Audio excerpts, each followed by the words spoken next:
Bonsoir à tous, bienvenue dans cette émission. L'offensive israélienne dans la bande de Gaza continue de faire des ravages. C'est un véritable carnage que vivent les populations civiles. Les bombardements s'intensifient, les missiles tombent comme la pluie. Gaza est à feu et à sang. De nombreux enfants ont déjà été tués. Personne n'est épargné. Chrétiens et musulmans vivent le même cauchemar, comme nous le montre ce reportage de Terra Santa News. Le monastère franciscain de Yacoubieh, situé au nord-ouest de la Syrie, a été frappé dans la soirée du dimanche 20 juillet par un missile lâché par un avion. Le bâtiment a subi de très graves dégâts. Le père Dia Aziz, franciscain de la custodie de Terre Sainte, qui ne se trouvait pas dans sa chambre au moment du bombardement, dit n'avoir été blessé que superficiellement, tandis que sa chambre a été complètement détruite. De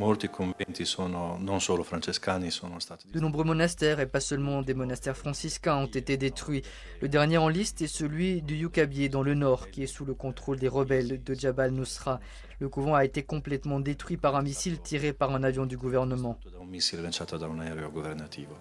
Le custode de Terre Sainte venait à peine de rentrer d'une visite fraternelle dans le pays, au cours de laquelle il a pu se rendre compte de la situation des frères des différents couvents, mais aussi de celle de la population locale, des chrétiens, 10% de la population, mais aussi des musulmans. Les frères et les chrétiens vivent la même situation tragique, surtout pour les gens qui vivent dans le nord, dans les villages de l'Oronte, et en particulier dans la ville d'Alep, qui est depuis des mois sans eau, sans électricité. L'insécurité est partout parce que les missiles ne cessent de tomber. Vous ne savez jamais qui les tire et ça peut être dans n'importe quelle partie de la ville. Vous n'êtes jamais à l'abri. Selon l'Observatoire syrien pour les droits de l'homme, les 3 ans de guerre ont tué plus de 170 000 personnes. Une tragédie intérieure, mais dans laquelle, selon Pizzaballa, nous pouvons lire encore quelques signes d'espérance et d'humanité. En dépit des guerres, ou peut-être à cause des guerres, nous nous trouvons dans l'obligation de créer des possibilités de rencontre et d'entraide, car les pauvres, les blessés, les réfugiés sont tous les mêmes. On ne distingue ni les chrétiens des musulmans, ni les bons des mauvais. C'est ce que j'ai vu, notamment pour l'eau, dans des situations d'urgence. Des musulmans qui apportent de l'eau aux chrétiens, les chrétiens qui prennent l'eau de la paroisse pour l'apporter ensuite à leurs voisins musulmans, surtout pour les enfants. Là où il y a des enfants, dans les écoles, dans les hôpitaux. Et puis la situation des chrétiens en Irak est aussi dramatique. Ils sont contraints de fuir le pays pour échapper aux djihadistes de l'État islamique.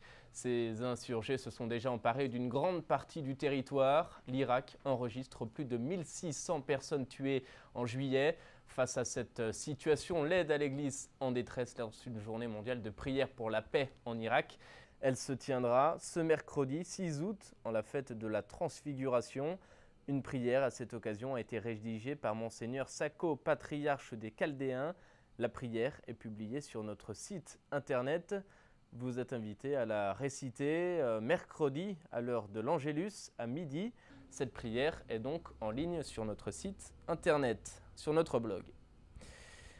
Et voici justement les intentions de prière du pape pour le mois d'août. Le Saint-Père nous appelle à prier pour que les réfugiés contraints d'abandonner leur maison à cause de la violence soient accueillis avec générosité et que leurs droits soient respectés. Le pape nous invite également à prier pour que les chrétiens d'Océanie annoncent la foi avec joie à toutes les populations du continent. Et je vous rappelle enfin que le 132e congrès des Chevaliers de Colomb s'ouvre demain, mardi, à Orlando. Il se tiendra jusqu'à jeudi et vous pourrez évidemment suivre ce grand rassemblement en direct sur Ciel et Lumière. Merci d'avoir été avec nous. C'est la fin de cette émission. Je vous souhaite une très belle soirée. À demain.